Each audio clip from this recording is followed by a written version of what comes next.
And we are live. Ladies and gentlemen, welcome to the Best Phone Plans Podcast.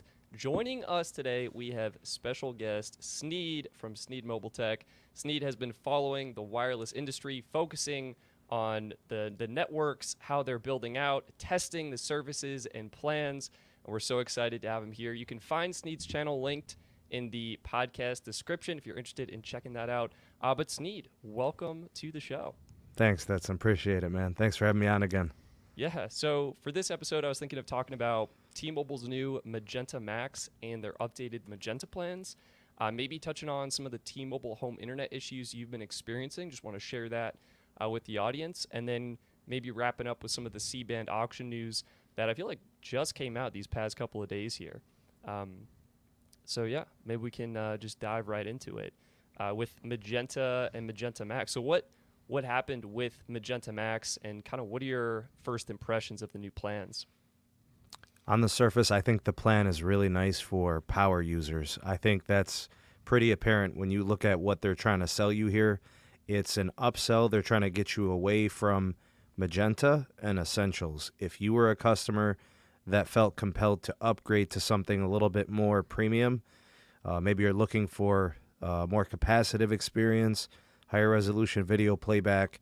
Maybe you were getting deprioed at times of congestion. Maybe there's a couple of tower sites you've been connecting to. This puts you at top of the totem pole and kind of gives you priority. For most people, this may not be the move. There are probably some people who are satisfied with what they have. But I think this is a 5 to 10%er kind of switcheroo, where if there's a small percentage of people who have Essentials that are like, maybe I need something better, or Magenta that like Magenta but maybe are like, wow, they got this 5G thing going on. Let me see what this could really do. Let me see the 4K video. Let me try the more tethering.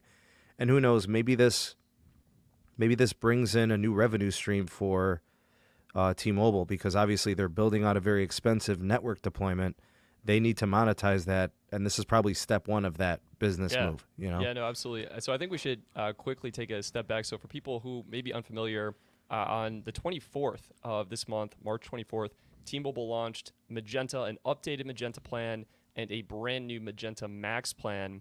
On the Magenta side of things, we saw the post-paid priority data increase from 50 gigs to 100 gigs, and the hotspot data increase from 3 gigs to 5 gigs. Other than that, the plans are the same. The new Magenta Max plan is basically a revised or updated version of Magenta Plus. We get unlimited post-paid priority data, which is exactly what Sneed was talking about, why this may be better for high premium data users. And the hotspot got updated from 20 gigs to 40 gigabytes, which is insane. And how do these plans compare with what Verizon and AT&T are offering? Like, does it make sense to compare these plans because the networks are so different, or are they is like T-Mobile trying to grab some of the AT&T unlimited elite plans and grab those customers, or are they trying to, what's the plan here, and how do they compare with kind of the industry offerings? It feels like an answer to the AT&T Elite. I think is what right. It feels like. I don't know if Verizon really has this type of plan. I feel like you got to spend an additional $10 to get the HD add-on for Verizon 1080p. This is actually designed to give you up to 4K under certain applications. They'll guarantee it. So I feel like this offers something more than Verizon will give you, right, in terms of the capacity access. But it puts it right on par with what AT&T does. And actually, in my use of AT&T Elite, I still think the AT&T Elite is better than this. Because the AT&T Elite throttles nothing. I've never been throttled under any circumstances on the Elite, ever. Not a slowdown on the network, not a video throttle, like nothing. They just let it rip. It's fast.com, Netflix, whatever, full bore. Now, I will just say I think it's a two-pronged attack. I do think it's in response to AT&T's Elite plan, but I also think that this is a method to try to generate more revenue from their current subscriber base who maybe are on legacy Sprint plans, maybe they're on the free line promos, Simple Choice customers, or even people like myself that are on the old One Plus plan that was grandfathered in, I think this is a direct response to them, especially for single line users, right? Because now one of the big changes they made is Netflix for single line customers like myself. We get to take advantage of it, included in the new Magenta Max plans. So I think they're trying to get a little bit more revenue out of people like myself. Now, I have a question for you, Sneed.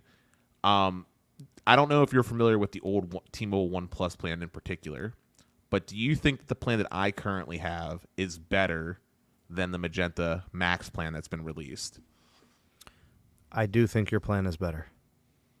I do. What makes it better? I feel like when I look at the usage on the T-Mobile One with the Plus add-on or the international add-on, gives you unlimited tethering data for that $25 fee, which can't be replaced under any circumstances with any carrier, right? So that's a unique plan. The only one that might compare might be something like what Carlos S. Tech has, where he has the original Verizon Unlimited plan from like 2005. Those are really the only two plans that can do this, because I feel like AT&T weaseled their way out of the old grandfathered plan and somehow pulled it off. I don't know how they got away with it, but they've been consuming carriers and businesses since 1890. They might as well have figured it out. But yeah, those are really the last two. Like, they're like dinosaurs, relics of the original unlimited plans. Is it weird to anyone else that the included Netflix plan is Netflix Basic, which is standard definition, but the plan is advertising 4K Standard. streaming or HD streaming? Yeah. But where they got you is they said you can have a single line and we'll give you the Netflix, right? No longer tethered to a multi-line account. And T-Mobile... No, go ahead, Dennis. And I was just going to say, T-Mobile doesn't stop the customer from upgrading their Netflix plan. You just pay the difference in cost. So if having 4K Netflix is important, you could always bump it up. It's, what is it, $18 now for 4K Netflix? Right? Yeah, I think, and T-Mobile's probably giving you credit, so it's probably like maybe $14. Yeah, $10 to $14, something like that. Yeah. Yeah, no, I mean, I think for people who aren't on the legacy T-Mobile One plans, this is a great upgrade and a great plan to consider for premium users, especially with the current price point. Dennis, I think you found something that's indicated the price may actually increase, though. What's going on there? Yeah, I mean, if you read the fine print on T-Mobile's website, they say this is like a promotional offer. Like, this is like a limited time thing. If I had to take, this is just an educated guess and speculation, not something that's rock solid. But if I had to take a guess, I think T-Mobile's going to leave the pricing as is because of the merger agreements where they promised not to increase pricing for new plans. But after maybe like a year or whatever the length of time was, I guarantee you they raised the rates on it. Sneed, what's your take? It sounded like you may disagree with that, or there might be a different ploy here to quote unquote keep the rates the same, but also offer more expensive options. So Dennis is onto something. Their build out is going to be so expensive and costly.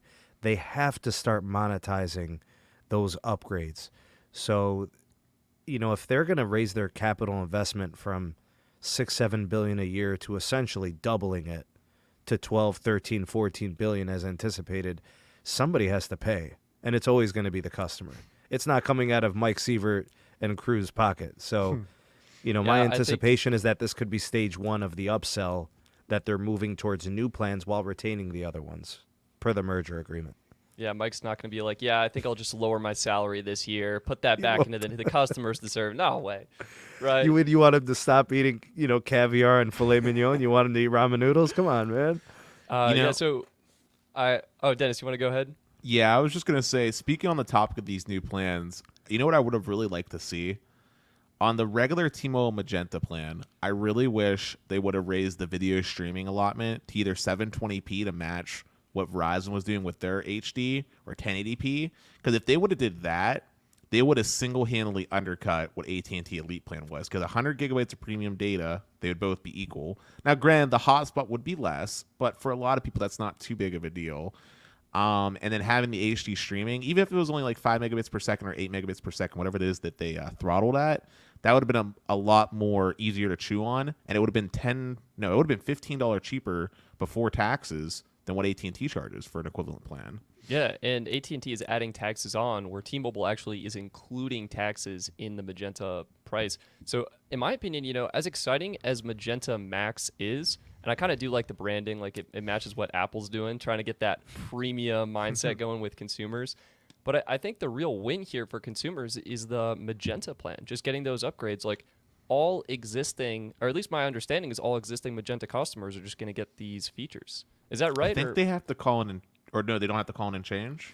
They're gonna send you a message. Like the way that I've seen it in the past is if whenever a plan gets modified that benefits the customer, but it won't change the pricing, they send you a message. We're gonna upgrade you for free if you want it, which is good, right? They give you that option. They still let you be the one making the decision. Mm-hmm. So they're like, I remember when they were they were sending messages to people with.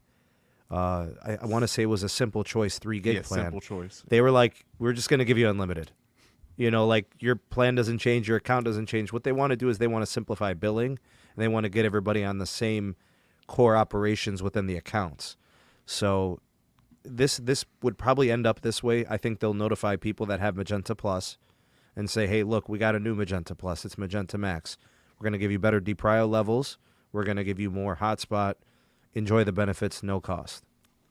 Yeah, my friend Austin, we're on the Magenta Plus plan right now, and he was able to contact T-Mobile, and I believe our plan is switching over to Magenta Max next billing cycle for us. So we weren't able to do it immediately, but next billing cycle. And I'm hoping we are able to keep all the free line discounts. You're not. Ooh, Dennis. We got a thing there. Yeah, when did you get the free lines? This would have been last year during those like December promotions or whatever they were running. You're good. You're going to get to keep those lines. The cutoff is November of 2019. I just found that out. Wow. If you have free lines from before November 2019, you don't get to keep them free with this plan. So, look, you got to ask these people these questions when you speak to customer care. Do not go in this blind asking for Magenta Max. Have a situation like with Dennis's legacy plan where he's going to lose a lot of value. Dennis's plan, and I've seen this already. Somebody, DM'd me in Twitter and said, hey, Sneed, I just upgraded. My bill went from 160 to 300 because all of his lines became 3 at 150. You know what I'm saying? So he used to have 2 or 3 free lines. So not only did his bill go up for having a more premium plan, but now he started paying for the free lines. That's the gotcha. That's a sneaky move on T-Mobile. Well, you got to train your employees. They have to be able to tell the customers what it is, and they have to know, and they have to be knowledgeable, because if they don't know, it's negligence, which is the same as stealing. It's on you in business. You have to follow through on your end. My rule of thumb when dealing with anything telecom related is read the fine print, talk to 3 people, and make sure I'm hearing the same thing before I pull the trigger or anything. I know that sounds like paranoia, but I had a horror story with AT&T that I've already shared on this show that took 3 months of my time to resolve. My goodness. And never again. Right? Never again. AT&T's billing nightmares have taught me to be extra cautious. And look, I've had great experiences with T-Mobile. Like, I want to be clear here. I love their support. I love their T-Force team, whatever they call it. But I read Reddit, especially when it comes to these free line deals. Now, I don't have anything too crazy. I'm a one-line account with a free digits number that I got. But that's all I got. I'm a simple man. But this line is too important to have anything get messed up, whether it be a changing of a number or some weird provisioning issues or whatever it is, which is why I'm very hesitant whenever T-Mobile tries to do anything that's too attractive. Yeah. Is there anything else you guys feel like should cover with the new T-Mobile plans? Yeah, the 55 for the 55 and older. Yeah, yeah, Dennis, what's going on there? Yeah, so T-Mobile basically is doing 2 really awesome things. One is for people 55 and over, they can get the Magenta Max plan at a discounted rate. But 2, and even more exciting, is they're allowing people on the 55 and over plans to allow up to 4 lines on the account, which is just tremendous value. I want to say, like, with the discount that you get with the Magenta Plus plans, it's like $35 a line, if I remember correctly. Which, if you're doing 4 lines that way, and you're getting, even if you're just getting the regular Magenta, right? $35 line for regular Magenta, that's pretty good value.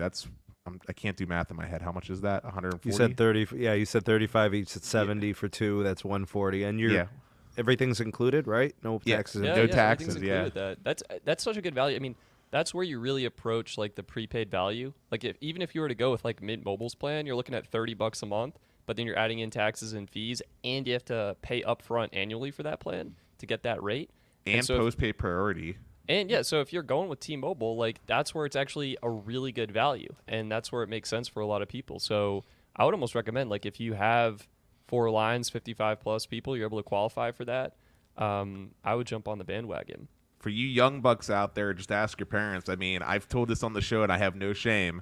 I'm on my dad's AT&T plan still because A, he didn't want me removing lines, but B, because he gets some discounts from being like a firefighter and different things. So I milk that. I pay like... Is he Firstnet? He's not... Well, so here's the deal with Firstnet, Sneed. I was going to do that. We could have did it. But Firstnet's weird. You can only have like the one Firstnet line, and the other 2 lines of the account would have still had to be like AT&T like normal plans. Mm-hmm. So from a pricing standpoint, it didn't make sense. And there was some other caveats with how like the Firstnet worked. So we just said, we'll get Elite. I think we pay like $170 for the 3 lines, which ain't bad because before discounts it would have been like $240. So, I mean, it works. I mean, I use my T-Mobile phone more than anything, which circling back to that, Sneed, real quick question for you. Have you actually got the Magenta Max plan for testing? I believe that the line I have access on the account with is, I think we're moving over to Business Magenta Max. Okay. Because I'm pretty sure the account has free lines that date back to 2019, so we're probably covered. So the rate won't change. It won't cost any additional dollars. It's just going to be that converted upgrade. What I would love to see you do is I would love to see you test your old plan with the new one, and specifically I'd like you to run a fast.com test, because when they say up to 4K, I would be curious to know if they're going to throttle it to 25 megabits per second, or if it's going to be like my One Plus plan where it's truly just like whatever speed I'm getting. And that's why I'm telling you got to stick with that One Plus. I call it the John Ledger plan. Yeah. A lot of people call it the T-Mobile One Plus. I don't think that's the right name. It should be called the Ledger plan, because he embodied that plan. He said we're going to give them a truly unlimited experience. We're not throttling anything. We're not going to restrict them. This is an unlimited plan as designed by me. Well, wait a minute. If you remember when the T-Mobile One plan was first rolled out, it was actually much worse than my Simple Choice North American plan that I had, because they had the day passes. You had to buy, or you either had to buy day passes daily for the regular One plan, or if you had the One Plus add-on, you had to literally redeem it every 24 hours, which is the reason why I avoided it. And then also with the One plans is when they introduced the actual 22 gigabyte soft cap, which later got retroactively added to the older Simple Choice plans. But prior to that, my Simple Choice North America plan, which I was paying like $80 for at the time, with it came with Rhapsody music. I remember that, yeah. Was actually a better plan. Now, when they came out with the promo for the free One Plus add-on is when I made the switch over because of the tax and fees included. But I actually spent the extra $5 because I remember visual voicemail. Visual voicemail wasn't included in the free. I know that's a stupid thing to like laugh about, but it wasn't included in the free add-on version. It's a transcription service, correct, for the voicemail? Yeah. Okay. Yeah, the text to speech. Yeah. Or, I mean, speech to text. Yeah. Which is something important because I have a Samsung phone, so I have that baked into my phone app. Yeah, just the app. It's now built into iPhone too. Like you don't even need the add-on. Like people should not be buying that, in my opinion. Can we do 2 public service announcements real quick to help the people of the Stetson Army here? All right, so the first thing is if you have a T-Mobile One plan, I recommend sticking to what you have, especially if it predates 2019. The second thing I want to do as a PSA is do not pay any prorated fees. Just wait 2 weeks. Go get a burger. Go get a sandwich. Go read a book. By the time you finish the book, you'll be good to go. You'll be on Magenta Max. Pump the brakes. Don't pay a $30 fee or a $20 fee unnecessarily. Don't do it. Thank you for that public announcement, Sneed, helping the people save Try money it. where it matters. And we actually had a comment from a live viewer turning in. Corpy says that Magenta Max has unthrottled video, apparently. So love to see that, and I'm excited to see more people confirming that just to make sure, but that's really exciting. And I think the final thing I want to touch on here, how do you think AT&T and Verizon will respond to this? Do their networks have the capacity to offer a truly unlimited priority access plan? Sneed's face. The truth is, there's not a single network out there that can actually do this right. Not even Oh. T-Mobile. So that begs the question then, Sneed. How is this plan going to impact the T-Mobile network experience for T-Mobile customers? I was, seeing on Twitter, we had Chris from Coverage Critic saying, this is actually going to increase congestion. This is going to lower the experience. What are your thoughts? There's a couple of factors. T-Mobile has hope wherever they have N41 grand scale. So if you have clusters of cell sites, meaning if there's 20 or 30 cell sites within a vicinity or area and a majority of them have been upgraded to N41, T-Mobile won't skip a beat. That's not usually the case, though, because N41 is such a new channel. It's a newly, acquired spectrum through the merger with Sprint. It's going to take a little bit of time. I really think that T-Mobile's probably 6 months away from actually doing this without skipping a beat. But in my opinion, there will be tower sites where this is going to be a train wreck because those tower sites will not be newly modernized. So if you're on a band 2 only, you're done. If you're on a band 12 only, you are done. You won't get 1 megabit. That's going to be let's see. Okay, See if so I if that's can- the best it could do, it's over. If anybody gets that plan on that tower site, it's over. Listen, Sneed, that's good speeds for right now. Oh, That's- no, Dennis.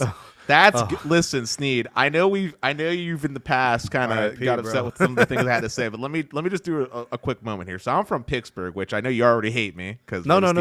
No, my wife is from Pittsburgh, bro. We're good. Right on, bro. All right. Well, anyway, let me just say right up front, T-Mobile, garbage in my market. We had sucks, Ben Boxer on last week. He also confirmed he's at Carnegie Mellon, which is like a huge techie sciencey school. AT&T is king. I get 200, 300 megabits per second down in my market. Verizon, I know that's your favorite in your market, Sneed. Not incredible, but very consistent is what I'll say for them. So you're not getting anything that's mind-boggling, but you're getting a good 50 meg, right? Usable stuff. T-Mobile, hit or miss. I was gonna say there's a Sheets that's a quarter of a mile away from me. Not even that. And when I'm on N41, it's beautiful. I'm getting 200 meg, maybe 300 meg on a good Wait, you're day. a quarter mile away from an N41 site? Yeah, from a Sheets that has N41, but the propagation's terrible. Wow. Okay. I mean the speed test I just ran, I'm connected to band 66 15 by 15, N71, which is what they recently just added 5x5. That's what made those speeds usable. Before the N71, It's got to be 15 megahertz on that N71 if you're going to have a chance. yeah, but before they add that N71 speed, I'm not joking when I say this, I would never see above 10 meg. So the fact that they added that skinny channel made a huge difference because Yeah, but that skinny channel is a new channel. That's Yeah. why it made a difference. Yeah. So whoever doesn't have a 5G phone is rocking LTE problems. So you're kind of hanging out with just a few people right now on the end side. That's it. But yeah, I mean, there's band 66, band 2,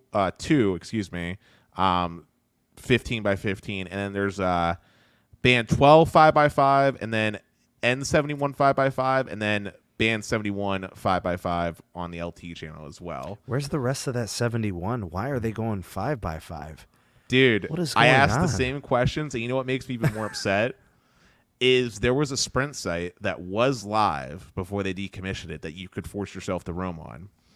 And it had 40 band- megahertz band 41. Yep. And then it had another, I want to say 5x5 channel of band 26. Yeah. And I think there was something else on there, but I don't know Sprint's bands that well. And that Sprint site had like 10 people on it. So it was all types of speed on there, right? Well, the thing is that I don't have, like, I was always a T-Mobile customer, so when it came to force myself to roam, I would always get connected to that band 26 connection, and that band 26 connection was very congested. Like, the ping times were terrible. But on the off chance in other places where I got the band 41 40 by 40, I was seeing like 250, 400 megabits sometimes. Better than what the N41 performance that I've been seeing from T-Mobile. Really? Yeah, it was a stark difference. And yeah, I mean, basically, I stick with T-Mobile because their plans and their customer service is great, and I know the network will improve. In fact, I will also just say the network is significantly better than it used to be. But the problem in my market is that T-Mobile is cheaping out. They're not improving the backhaul in sites that they do upgrade. And it's very apparent because the speeds that we're seeing on some of these cell sites where they have the 80 by 80 channels of N41 or 60 by 60 aren't living up to the speeds that you're supposed to be seeing, right? And then on other sites where they have tons of usable spectrum, like back in my hometown, small town of like 700 people, they only have like band 2 deployed and then like N41 5x5 or band 12 5x5, which you might think for a small town of 700 people ain't bad. But the problem is there's a racetrack just up the road. And during the summers pre-COVID, we would have times where like 10,000, 20,000 people would be going up to this racetrack. And I'm not joking when I say this, Sneed. 3G. There's no It went 3G. to 3G. No, the backup is an edge connection, 2G. Oh, But no. Sneed, I'm not joking when I say this. When that happens, the congestion's so bad that your phone literally just disconnects from the network. You don't even have a little icon on the right-hand corner. Calls will drop, 911. text will That's it. send. It's Yep. 911. That's it. Yep. Yeah. That's crazy. Condolences to our friend Dennis here. I will say my hot take on the unlimited postpaid priority data. I have two sides. You know, we'll have to see how this pans out. But I'm a little optimistic. This is the optimistic side of me, thinking that T-Mobile has run the numbers. They know the average data usage of their consumers, and I think they're betting the number of people who will switch and the number of people who will actually utilize the unlimited priority data will be not enough to significantly impact the network. I could be wrong. Stetson, That's my optimistic take. it only takes a small percentage of people to, because you got to understand, a small percentage of people are already the ones that use up the most of the bandwidth, right? Like it only takes, like, we'll say if a cell site can handle 100 people, it only takes like 10 people that are super data hogs that are just consuming all that bandwidth to impact the rest of the experience for everybody else. Right? It's not like with your home internet, right, Stetson, where you have fiber, you have your own dedicated bandwidth. I mean, this is all being shared. There's only so much pie to go around. And with current infrastructure, with the way it is, it just ain't going to happen unless they somehow densify their network in a very rapid manner to spread that load around. Yeah, that's what I'm hoping, is that they rapidly deploy their 2.5 gigahertz, what is that, N41, to help improve the capacity of their network. I mean, we'll have to see. The plan went live literally yesterday, the 24th. So, you know, we'll have to see how this impacts the performance of the network. But actually, speaking of network performance, I think this is a good segue into T-Mobile Home Internet, which, Sneed, you've been testing out. You've been producing some great content on your channel about T-Mobile Home Internet. Again, Sneed's channel is linked down below for anyone interested in checking that out, getting more details about his experience. But what have you been seeing with your T-Mobile Home Internet? I feel like you got it. You were really excited about it. You ditched what you were with Cox before, I think? Spectrum. You ditched them. I was with Cox Communications for a couple Cox, of years, yeah. You were excited about this. So what happened, and how has your experience evolved with T-Mobile Home Internet? So this is month number 2. Month number 1 was fantastic. It was incredible. I used somewhere in the neighborhood of 850 gigs of usage that first month. It was great. I never fell back to any type of deprio. When I tested a single connection on my gateway, I have the Nokia, the gray one, the 5G gateway. When I tested on one device, I was getting 130 megabits per second.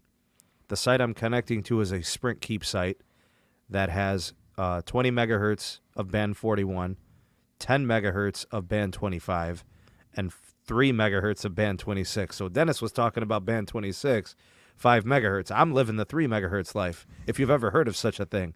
All right, so anyways, I'm always connected to band 41. It doesn't aggregate carriers at that site, right? It's just whatever your RSRP is sitting good at, signal strength, it'll lock onto that. So if I can keep the RSRP around like 90, the band 41 is great. All right, so everything was cool for the first month. It was incredible. I was committed. I'm like, that's it. I'm just going to auto pay this $50, call it a day.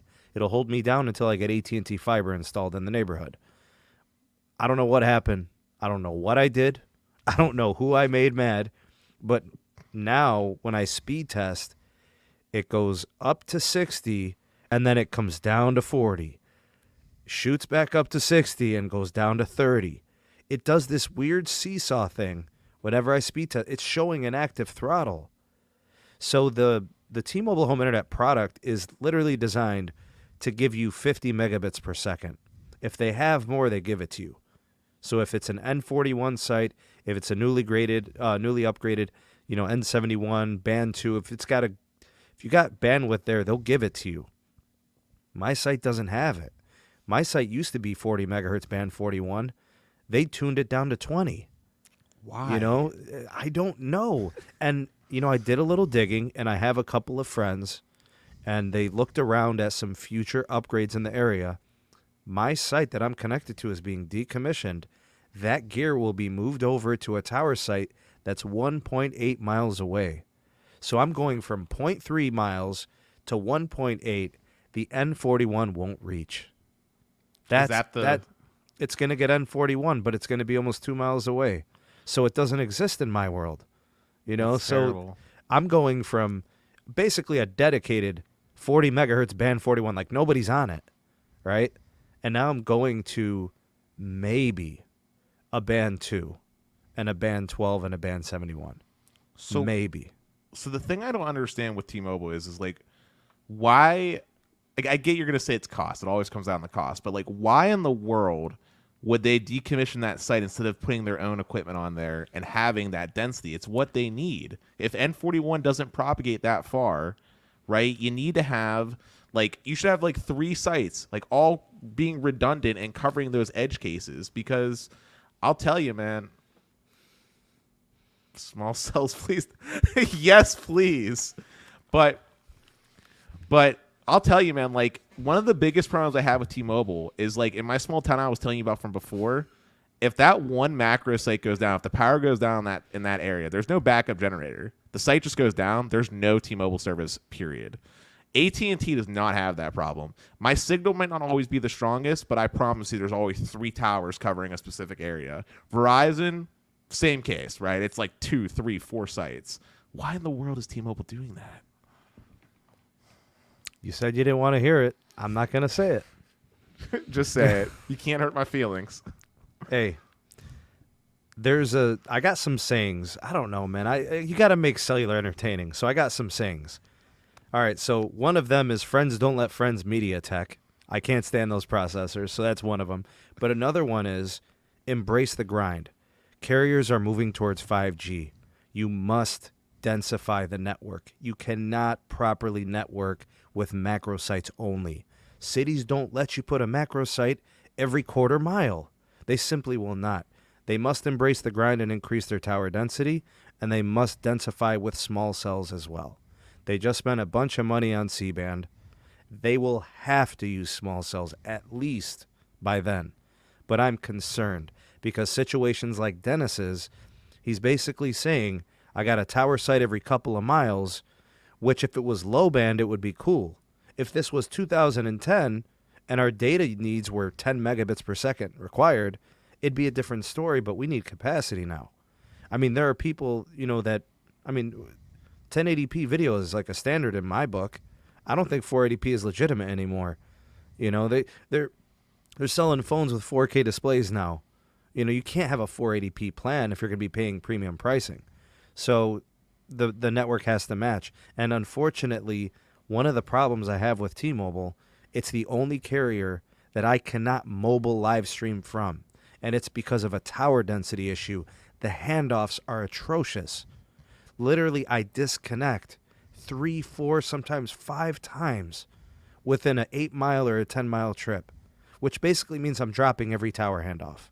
Wow. And- That's amazing. And 'Cause- the thing is, oh, sorry. well, I was just going to say, because you're using what, Visible's $25 unlimited plan to live stream Sneed, and that's doing it because Verizon has the tower density? I have live stream in the middle of nowhere with Visible, and it looked tremendous. Never a drop, nothing. I mean, there were 2 multiple mile stretches where T-Mobile had no signal. Nothing. No call, no text, X, nothing. That was 2 times for more than 2 miles each. And AT&T and Verizon held the entire way. Always LTE or 5G. In fact, for most of the trip, I was always connected to mid-band from both Verizon and AT&T, which Wow. tells you about their tower density. What And- what phone were you using? I was just An curious. iPhone XS Max. Okay, so that's like still super like recent. It's got all the bands you pretty much need. It's not Well- going to be like a budget phone lacking key bands. I'll tell you why it was actually a harder test than what you think. Intel modems are trash. So Oh, actually, yeah. that was a true test of tower density. A phone that does not have a good cellular modem. Yeah. And I was just going to say, the thing I wanted to say is that's especially weird to me is that if T-Mobile wants to increase their revenue, if they want to play with the big boys, they got to have density. Like, the government is not going to do a FirstNet deal with T-Mobile if they I don't wish have. they would have. I wish they got that FirstNet deal, Dennis. Are you I really serious? did. Yeah. Why They would you? would've They wouldn't have needed this merger. Right? They would have had the most coverage in America. They would have been paid to build out their low band. It would have been great for competition without losing Sprint. Do you know what I think would have happened? Well, go ahead. I think T-Mobile would have been more like a Frontier, where they took the government money, failed on the execution, and then would have started crying about being bankrupt. Dang. I always looked at T-Mobile as scrappy and willing to compete. So I'd like to think that wouldn't have happened, but I mean, it's telecom. I mean, Dude. you got a point. I know, man. Dude, I you've know. seen Carlos's pictures. Like, remember he sent a picture of the back. Like, we saw a site where AT&T's equipment on it, Verizon and T-Mobile's equipment was on it. AT&T had this nice cabinet, right? A whole separate building to make sure that the backup power and stuff doesn't get like damaged, right? Verizon, same thing. T-Mobile has their equipment sitting on the floor or has like temporary generators that just get pulled away. I mean, Dennis, I think that's why they didn't get the FirstNet. You literally have to change the way that you network when you get a FirstNet, first responder network. Like, you have to put backup generators at every single site. There's no compromise. You have Yeah. to cover 100% of the U.S. population. yeah. There's no compromise. There's no wiggle room. There's nothing. Yeah, and I was gonna say, like, and T-Mobile has a terrible track record with 911 calls. They've already been sued before because their network. I think it's a $20,000 fine for every 911 call that has to be rerouted through another carrier. Yeah, Jeez. and I was gonna say it's especially telling too because like AT&T has the one-touch policy. They go to a site once and they do everything they got to do, and when they're done, not only do they send a text message out to the native, like around the people around, but it's a noticeable difference. I mean, you can tell there was work done. T-Mobile, I call them, because I'm having no service again and relying on Wi-Fi calling, and when they're done with the cell site, there's no change in my experience. If anything, unfortunate. sometimes it's a worse experience after they're done doing their work. So what they're probably doing is they're probably moving the antennas away from you. So you end up being between sectors and you're getting like band 12 only. It's a horrible thing. Now, to go back to that AT&T situation with FirstNet, so they climb a tower, they upgrade it with everything. 10 megahertz band 14, 10 megahertz of band 30. It's an incredible capacity upgrade, and they do the backhaul. So you're getting an improved fiber optic upgrade. So you're probably going to go from a 50 to 60 megabit experience to like 300 overnight. Yeah, I'm going to run a speed test here just to give you some perspective. So I showed you my T-Mobile performance from before, Sneed. I want to show you my performance with AT&T in my market. It's truly out of this world. Like, and I got to say one thing. My apartment, like I'm on the bottom floor, so my service isn't that great. I only got like maybe 1 bars, mind you. So this is going to be really telling when I show you these speed retest results here. Because if I step outside, it's a lot better. Oh, is there a glare? Okay. I'm sorry. We'll there's a pop that bad on. glare. There we go. Looks like Dennis is getting 60, almost 70 megabits per second down on AT&T while he's running the speed test live. Yeah. And upload is around 12. That's still substantially good. faster than T-Mobile, Yeah. especially in the same spot. And this is a bad test. I've had faster tests shown on this podcast, and if I step outside, I kid you not, Sneed, this will be 200 down in like 20. I was gonna say 25. you're in a peak time also. I mean, Yeah. the usage is starting to kick up here in the evening, so I think you're doing well. Yeah, Doing well. AT&T is solid. I want But- to bring up a comment from live stream viewer Low Key commenting that T-Mobile is so far behind in coverage, no way could they meet their Firstnet deadline. It would take them years, many years. Low Key, thank you for your channel support. We truly appreciate it. And thank you for your comment. Yeah, I think Sneed's perspective is that the Firstnet deal could have potentially given a body to hold T-Mobile accountable and motivated them to properly build out the network. And I think other perspectives are that, yeah, T-Mobile just wouldn't have executed on that. As Dennis has shown from his testing, their cell sites could use a lot of time and attention to properly upgrade them, as what we've seen with AT&T. So, it could have gone either way. I think it makes sense why we went with AT&T for the Firstnet deal with their one-touch policy and how they've been treating their cell sites. Actually, Sneed, if you had your way, like if you did have your way and T-Mobile got the Firstnet deal and we still had Sprint around, what would Sprint do? They'd still be in the same terrible situation, right? No capital to invest. Like, Sprint would have probably dominated a couple of dozen of 5G markets where they could afford the best fiber backhaul, where they could properly cluster 10 to 20 tower sites. Like when you do that, you create, really sizable upgrades and network experience. The 9 markets that they launched 5G in that spring and summer of 2019 still to this day, for the most part, perform better than any 5G market that T-Mobile has done.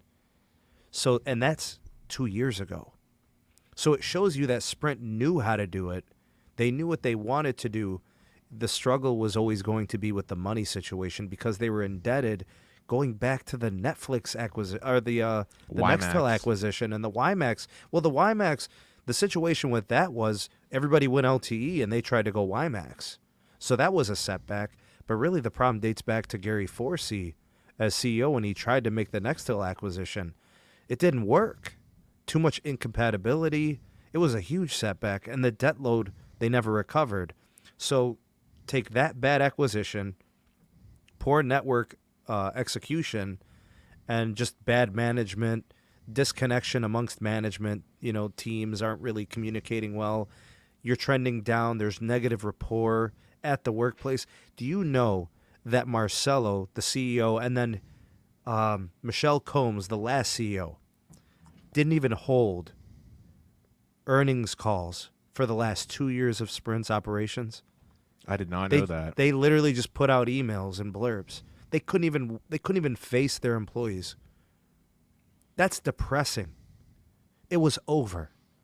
Masayoshi Son in Japan and SoftBank, they wanted no parts of it. It was all terrible. And those poor people that worked at Sprint, some of them were told, "Oh, you got a seat at the table at T-Mobile." They rifted 10,000 people the first month. I do remember that. So Sprint employees got dragged through the mud, dude. This, the merger, we talk about the incredible network potential, which is true, but a merger is a merger. Always. I guess my point was more like Sprint was going to die anyway. So at least this way, we kind of got almost like, what's that bird that keeps respawning and never actually dies? What's the like bird? a phoenix? Yeah, Phoenix. We had the Phoenix effect, right? Like Dish, I'm not holding my breath too much, but at least Dish is a fresh start. They can make a network where it's actually modernized. And there's been rumors about them partnering with Amazon, which we talked about on last week's show, which actually gets me excited because I trust Amazon. They got the money, and I trust their ability to execute, and there's a lot of cohesion and synergy there. And if that actually happened, I would argue that Dish has the possibility to actually be a better network than T-Mobile ever could if they have Amazon backing them. Agreed. They're dangerous with Amazon. But yeah. we got. I was Oh.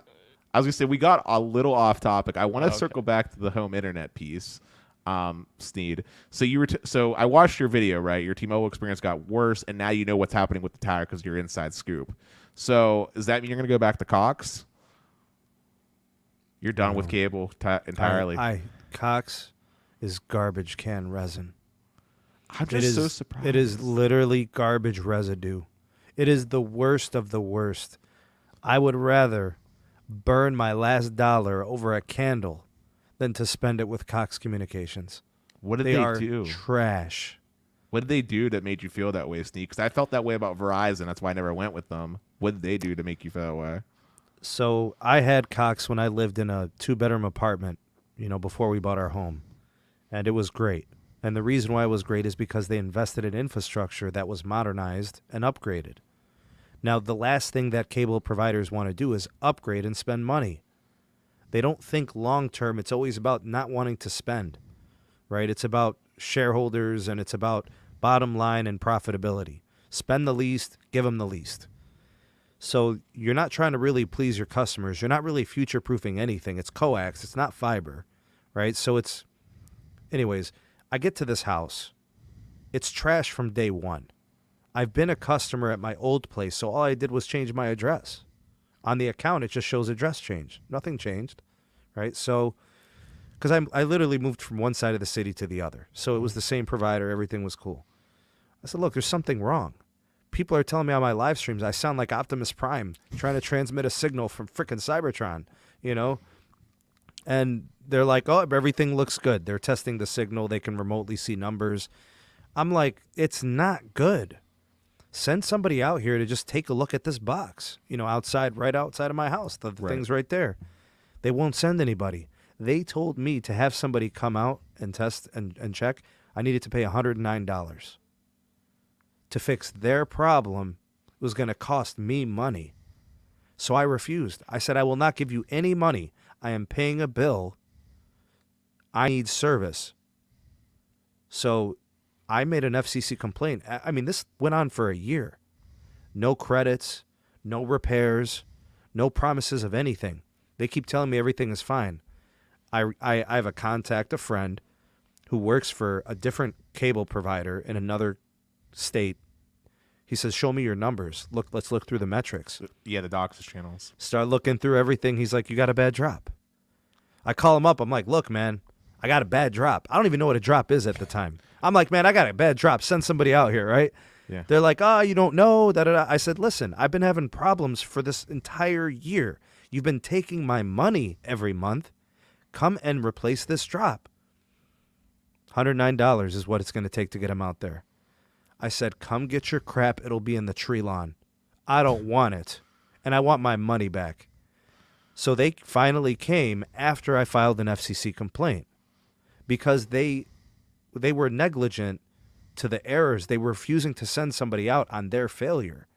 That's really the issue, Dennis. Yeah. It's not the fact that there was a problem. It's the fact that there was a problem, but they would not acknowledge it. So they were making me suffer. I'm a school teacher, Dennis. We're doing Zoom meetings. I got all these kids. They're like, hey, you okay out there? You sound like you're, I'm like, I can't teach like this. No, that sounds like the cable that I know. I was going to say their product, when it works, is great, but their customer service is always lacking, and that's true with Armstrong. You might have heard of Armstrong. And you obviously know who Comcast is, which I've told Stetson behind the scenes. I have a mixed bag of chips with them, right? Like, I haven't had anything that bad yet, Sneed, but it's always like pulling teeth if a problem needs to be resolved. And I mean, But look what I had to do, Dennis. I had to get the FCC involved. The liaison called me. We're going to make it better. She's such a nice lady. I'm like, look, lady, it's over. You won't get $1. She's like, oh, no, they're going to come out and fix it. I had guys in my front yard, bro. I had 8 trucks out there one day. Yeah. I'm like, I don't care. Leave my house alone. It's too late. It's over. So AT&T Fiber's coming out then? Like, that's a confirmed? Yeah, that is confirmed. Good for you, man. I don't know if you've heard, but I'm buying a house, and one of the things I look for was for FiOS.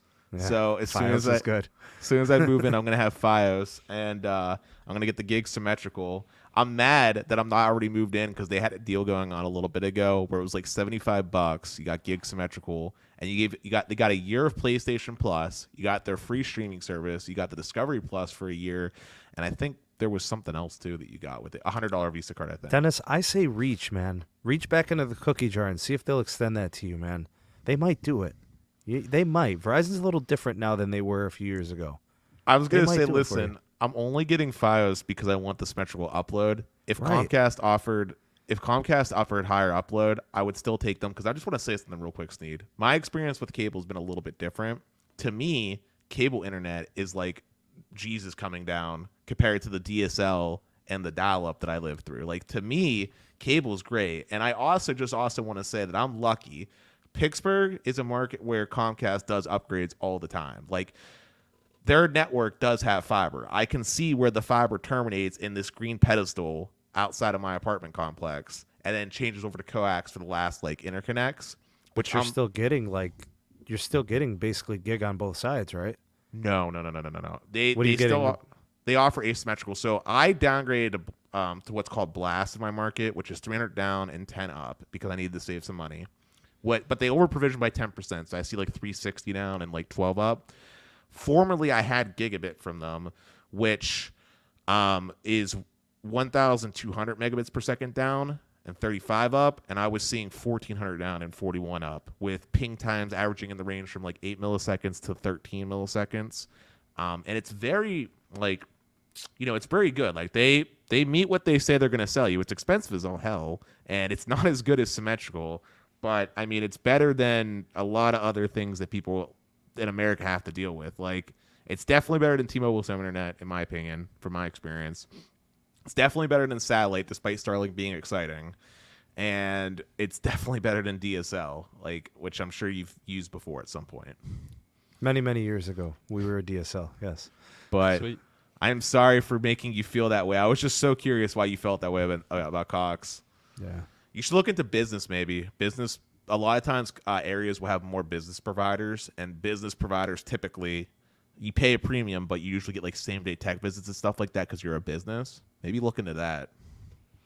I got the AT&T fiber coming. I guess I can wait it out. He's holding out. He's holding out. How That's soon? Probably How going to be soon? the move.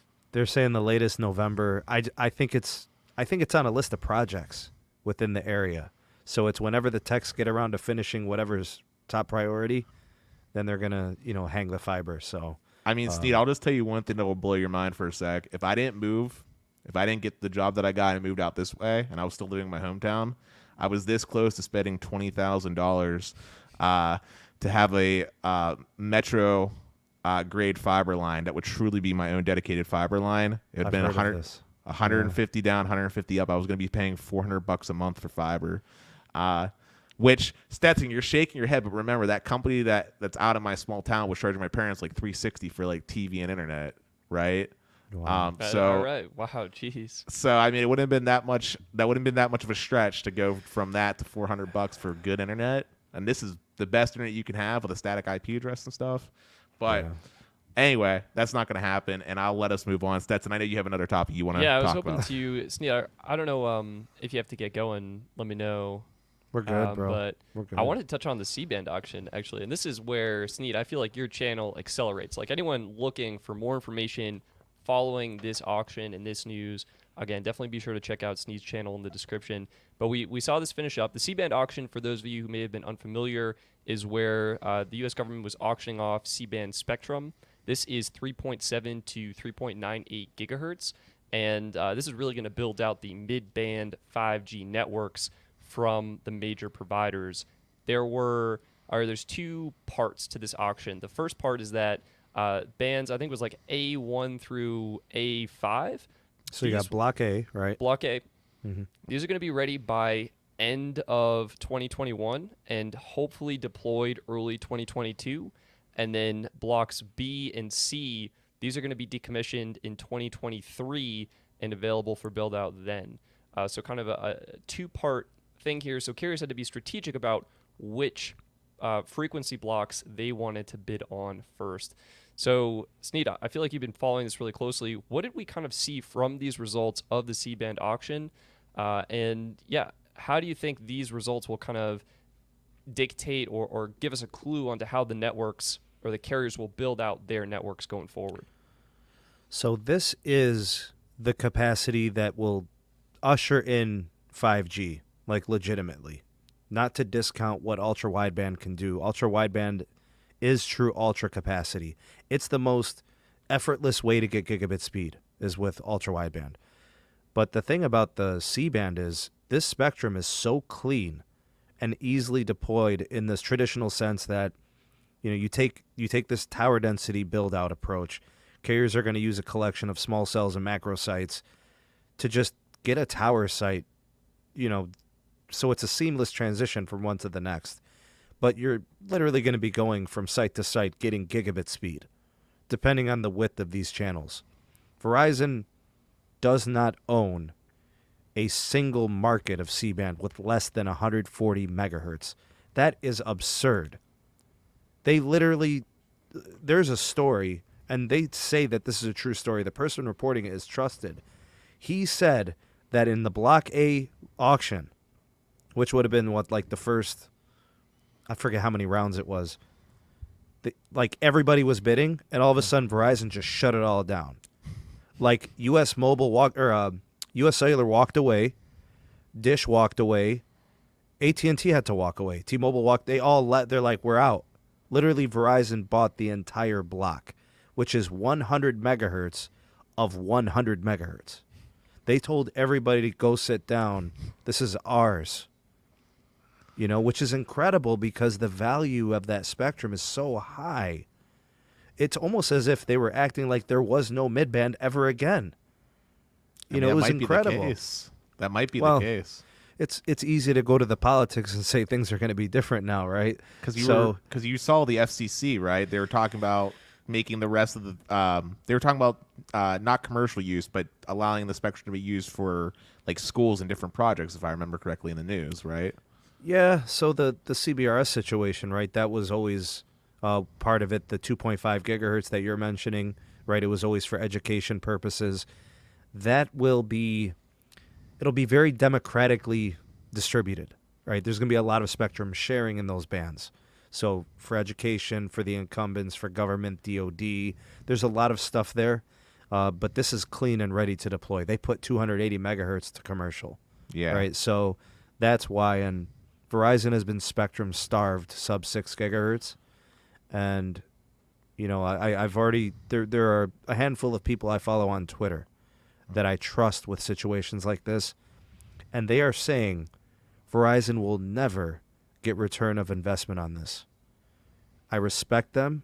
And I disagree. think they're wrong. Yeah, I 100% disagree. This spectrum, they need it, and it's going to provide immediate returns to them. I mean, first off, I just want to give kudos to Verizon. The fact that they were able to do what they've been able to do with the limited resources that they had as far as spectrum is incredible. It's incredible. Yeah. And now that infrastructure's already been in place, this should be a cakewalk for Verizon. Because outside of the permanent waiting, the actual job of getting a tech out there to actually climb the pole and get the equipment on there should be pretty quick, maybe a week's worth of time.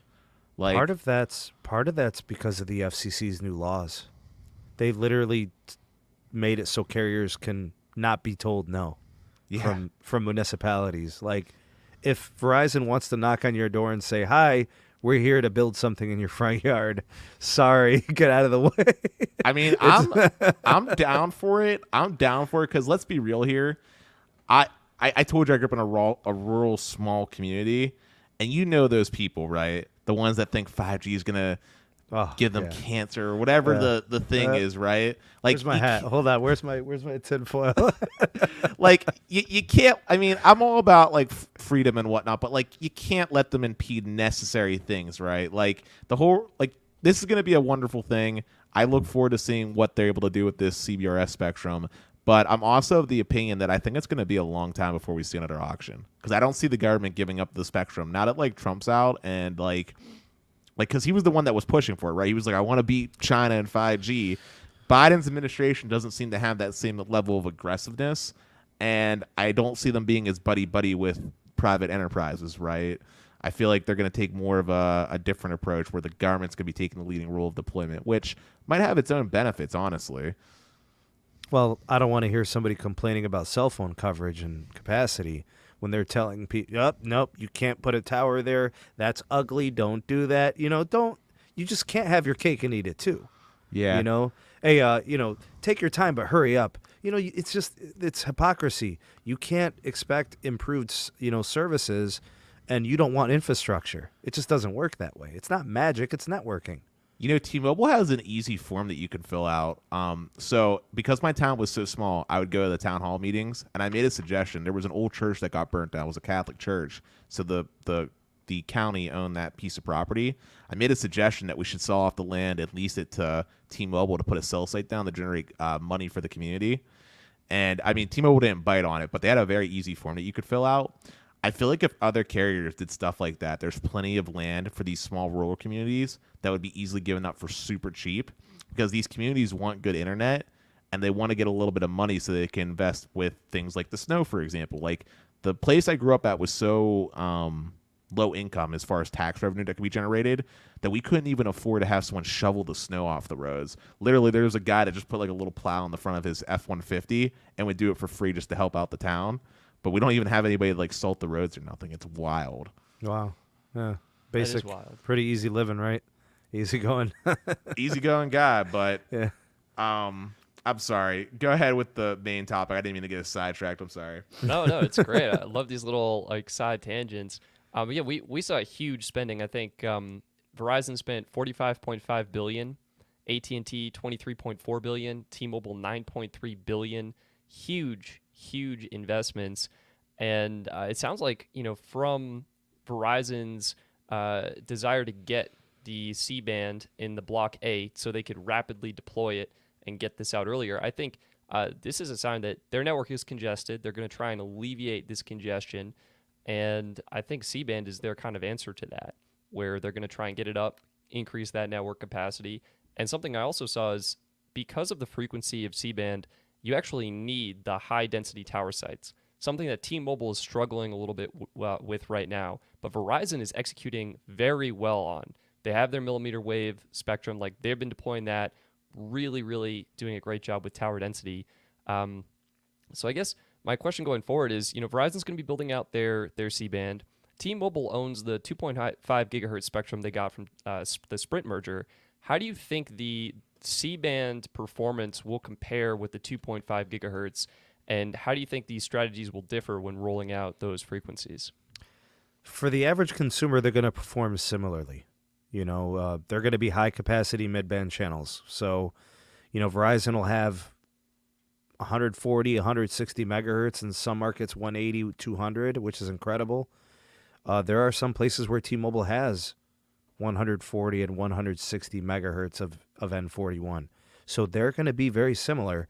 The one thing that I don't see from T-Mobile, though, and this is a T-Mobile thing, is they're not doing small cells, which begs the question, is there going to be the density that is really required to make it a game changer that's going to be a resilient channel? Because they give the example of the rubber band with bandwidth, right? Like everybody starts to pull, right? If you have 5 tower sites spread over 5 miles and all have N41, that's a lot of capacity for many people. If you have 3 tower sites there in that same geographical range, there's more pull on each site, right? So having the fiber at each site and having multiple sites, and it's just a better situation. And small cells do so much. Like Verizon proved that small cells can actually be just as valuable as the spectrum itself, right? So it's like guns and ammunition. You can have guns but no ammo, right? And you can have ammo but no guns, right? You need both. And that's how I compare these tower sites. Like Verizon has the sites but no ammunition, right? They're spectrum starved. You know what I'm saying? And T-Mobile's the other way. They got the ammunition, no guns, right? So it's like, I always thought like the advantage that T-Mobile has in spectrum is only meaningful if the tower density improves. But it's changing as the N41 upgrades happen. We're seeing the manifestation of the speeds. You're going to start to see consecutive sites getting the N41, 600 megabytes or megabits per second all over these segments of towns. That's where they could really do the home internet effectively, and that's where the capacity is. So C-band will do the same. Do you And, think we talked about the monetization. Verizon's going to monetize everything through that band. Do you think Verizon's going to change their deployment a little bit now that they just spent all that money at the C-band auction? Do you think It'll get deeper. They'll densify even more. Oh no, I meant. Do you think they'll slow down their millimeter wave deployment and focus just on the mid-band? No, they said that they built out 15,000 sites last year. They want to do another 15,000 this year. Or I think they said 17,000. Or they want to be at like 40,000 millimeter wave sites by the year's end. Wow. Where are they going to get 40 the or capital? 50,000. Their capex is approaching 20 billion. Yeah, but aren't they like over? How much debt do they have now? Aren't they like over 100 billion? Yeah, they've been over 100 billion. Even before C-band, I think they're at 120, 117. Jesus. But they don't care. It's almost like in every business in the world, debt is a problem, except in telecom. Apparently, that doesn't. It's not a thing. It's the like, solution. Yeah, AT&T is like 170 billion in debt before C-band, right? Because they acquired Time Warner, which was 100 billion, and then they acquired DirecTV. Horrible, by the way. That was 50 billion plus 25 billion in debt. So that was like 70 billion or something. It's incredible. So they're in at least 200 billion in debt with C-band. Verizon's probably going to push similar. They got to be 170. And T-Mobile's probably broke the century mark now. The only difference between T-Mobile and the rest of them, Verizon has Fios. Verizon has a bigger business in terms of fiber. They also own a lot of their own infrastructure. They have some other little things too, right? HuffPost, Bloomberg, Yahoo. They got some other stuff there, and they have the Fios. So they've got some more business. AT&T's a conglomerate. They're huge. So like that it doesn't seem to matter in a business where there's only 3 companies. Who's going to come and take your spot? There's nobody. It's almost like the market is run by such big companies. You can like yell from the bottom. You're like, hey, take me seriously. No, they just stomp you out. Like, how's Dish going to do it? They're going to need Amazon. That's it. I just had a thought, by the way. So one of the main problems we keep talking about is like this need to deploy these towers, right? The need to densify for 5G.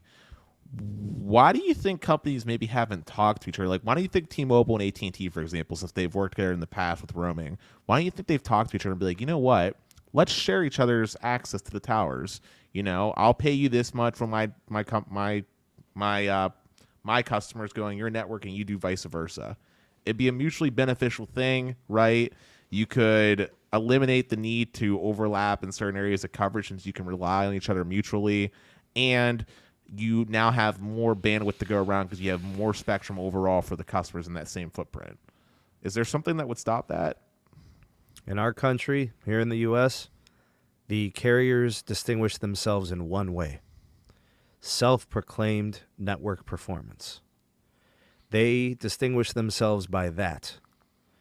If you watch all the commercials, it's always fastest 5G, most 5G, fastest LTE, most LTE, largest LTE. Go back 5, 6, 7 years to the beginning of the LTE era.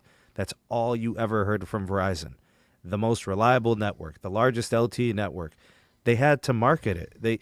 So roaming on each other's networks and sharing sites and sharing spectrum, it goes against every single thing that these carriers have been doing for the last 20 years, 30 years, but trying to distinguish themselves. It eliminates one of their biggest expenses, and there's other ways to differentiate, whether it be customer service, what's included. 100%. I agree with you. You're right. Yeah. You could literally just fight over pricing and features, and we would be like salivating. Like we would have everything, right? But that's what they do. And the biggest problem, Dennis, is Pittsburgh's not like Cleveland, and Cleveland's not like Longmont. Each carrier is spending different in each market, which means each carrier performs different in each market. There's no uniformity, I just had that thought as well because when I lived in Korea for a month, I don't know if you know this, but like the 2 carriers, they only have 2. They share all the same infrastructure. Same thing in China. Same thing. Yeah, it's just so they much have more the ultimate efficient. networking. It's huge. Yeah, it's just more efficient. Yeah, they win. But All right, Sneed, so- did you get your?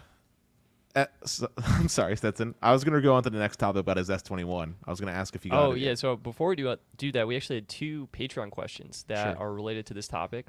So Mark Hoyle asks, first of all, Mark, thank you so much for your support. Mark asked, regarding to the C-band auction, by what month in 2022 will the top 20 markets have C-band deployed by Verizon? And I think it's kind of impossible for us to know, but I think we can try and get some educated guesses. I would say that based on Verizon's spend, they really want to get this deployed probably as quickly as possible. And I would say, I don't know, maybe end of a reasonable timeline based on when the C-band spectrum will be available and by their deployment. What do you guys think? I think you're right. I think by May, June, we'll see substantial upgrades. Yeah. The Verizon network will be unrecognizable by year's end. I think, yeah, Verizon's going big on this. And I think similar to Ahmed's obsession at US Mobile at providing amazing customer support and experience, I think Verizon's obsessed with building the best network. And I think they're kind of showing that with their investments. We had another question from Chame. He asked, with all their spectrum holdings, will Verizon eventually offer millimeter wave on all plans? Right now, it is limited to just the top tier postpaid plans, not available with Verizon Start Unlimited, and there's only one prepaid plan that has it. What do you guys think about this? Is that something Verizon will bring to their plans? Will they do a similar rollout with mid-band 5G as well and restrict access to certain plans? What do you think? Nah, this is going to be the capacity layer that they've needed. This will be available to all customers. This is just what the network is going to be. Yep. Okay. Right? That's all it's going to be. This new capacity network. So everyone's going to get mid-band 5G and then millimeter wave. Do you think they're going to make that available? They made it available to Visible and capped at 200 megabits per second. I'm honestly unsure about this because, they're kind of promoting it as a premium feature. Not everyone's going to need millimeter wave access. And if they deploy mid-band 5G in the markets that have millimeter wave, those customers probably don't even need millimeter wave access. So are they going to keep it exclusive? What do you guys think? They shouldn't. I mean, if you're spending all this money to deploy these small cell networks, you should let all your customers utilize it because it frees up spectrum for the mid-band for the customers that aren't next to a small cell like that. It'd be super stupid and a waste of money to not allow them to have access. Because all the cost is up front. Like, you already spent the money to deploy the fiber to that, say, light pole, right? You're going to be paying the same expense to maintain it, whether it's one person that uses it or 100 people that use it. The difference being is that if 100 people are using it, means that freed up more space on that macro site. Sneed, your thoughts? I think that's 100% true. The millimeter wave does two things. It offers an incredible capacity slice, and it's going to alleviate any pressure that might make its way onto the mid-band and the low band. That's the proper way to network, is redundancy in tower sites and capacity on multiple levels. And the ultra-wideband will be a big piece of what they do with enterprise, in business, gaming. You could see all these different scenarios, new use cases as well, the IoT piece. And, it will help out in a tremendous way. We're talking about 800, 1200 megahertz, combinations and aggregations. We're going to see 4 gig speed, 6 gig, 8 gig speed within the next year or two. It's incredible. So yeah, they say they want to deploy and they want to continue to build out. I think at some point it's all going to be open season. You're not going to see like a visible restriction or a prepaid restriction or even a plan restriction. Maybe with the 4G LTE only phones, that's the only restriction because you don't have 5G. But I think all phones that have 5G will have, open season. Do you think, on the topic of 4G LTE, do you think that once 5G is actually widely deployed, we'll see something similar happen where they'll start cutting down on the channels that are allocated to LTE? So instead of, say, having 20 by 20 band 4, we might see the channel go down to band like 10 by 10, and then 10 megahertz that goes over to the 5G network. Verizon's doing DSS. So that'll never happen on the Verizon side. But I'm talking Right. about like for standalone. Well, what it's going to probably look like, so each carrier is doing something a little bit different. They're going to do basically the same thing as with 3G, right? The channels got skinnier and skinnier, right? Yeah. They started pulling it away and allocating it to the newer tech. I mean, it's going to happen inevitably. When does it happen? I mean, LTE is not going away for a long time. As long as the FCC continues to auction spectrum, you don't need to decom the LTE. You know, if you think about it, right? That's been the trouble. The only reason that, you know, AT&T had to, you know, figure something out was like, okay, well, we're going to go from 3G band 5. We're going to move all that over to band 5 5G, right? And it's not a big channel. It's very, very skinny channel. So no capacity, though. You know, so as long as the FCC auctions spectrum, we'll have dedicated 5G channels. Leave the LTE alone until you're ready to get all your customers out of LTE devices. Sweet. And I think, yeah, maybe we can segue into the final quick topic for this show and then call it a day. But Sneed, I've been wondering if you actually got your S21 yet. I know you've been like working on this order, trying to do this trade-in deal. Yeah, I haven't gotten it yet. I'm hoping to get it soon. I've been hearing mixed reviews on it, so I'm really intrigued. Some people have told me that the cellular performance on it has been very mixed. They're saying that the iPhones have tested better. I'm not sure if that's what you're seeing. I've been trying to test it out, and the difference is much less noticeable from my initial results than I thought it was going to be. And I'm hoping to do a more thorough investigation of that. But, yeah, I don't know. I mean, I think I've said this before. It's a good phone for average consumers. I think for enthusiasts, the S20 is probably going to be a little bit better of a value with that micro SD card slot. And, yeah, I don't know. So it's kind of mixed. I like the design, and, you know, it's a good phone. It's just going to be depending on what your use case is, what you want to get out of your smartphone experience. Is it, hey, Sneed, what's your daily driver, man? You got like 7 phones, right? What do I got around here, man? All right, so I got like All right. I got 2 iPhones. I have a 12 Pro and a 12.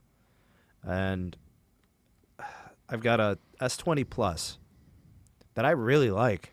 Mm-hmm. I really like that phone. I just got rid of a Moto Edge Plus. I really like that one too, the Verizon exclusive.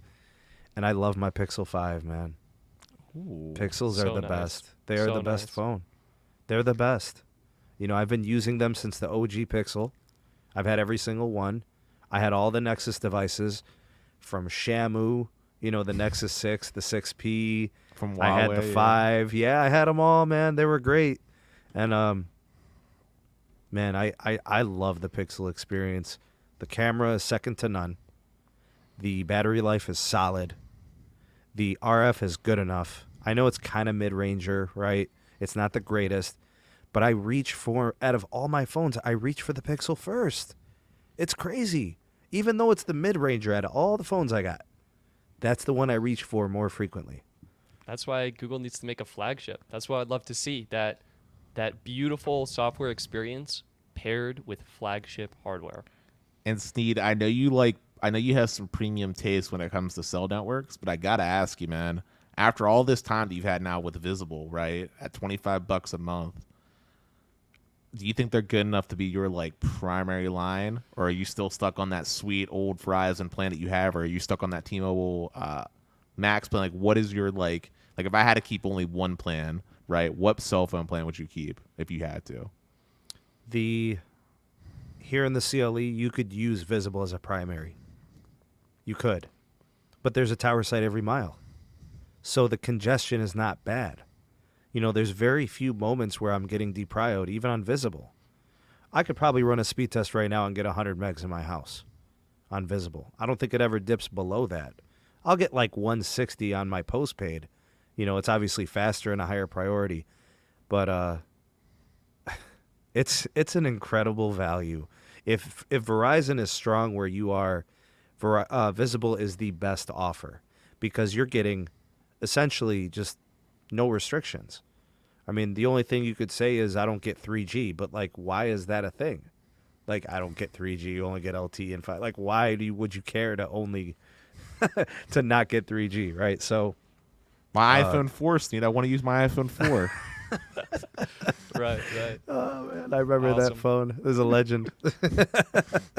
Well, we've been going for a while, so I think we should wrap this one up. I want to Sure. give a huge shout out and thank you to Sneed for joining us for this amazing Stetson. live stream, and for everyone in the chat who is here. And we really appreciate all your support and the amazing enthusiasm. I know I missed some super chats. I'm sorry, the chat just kept on scrolling. The conversation kept on going.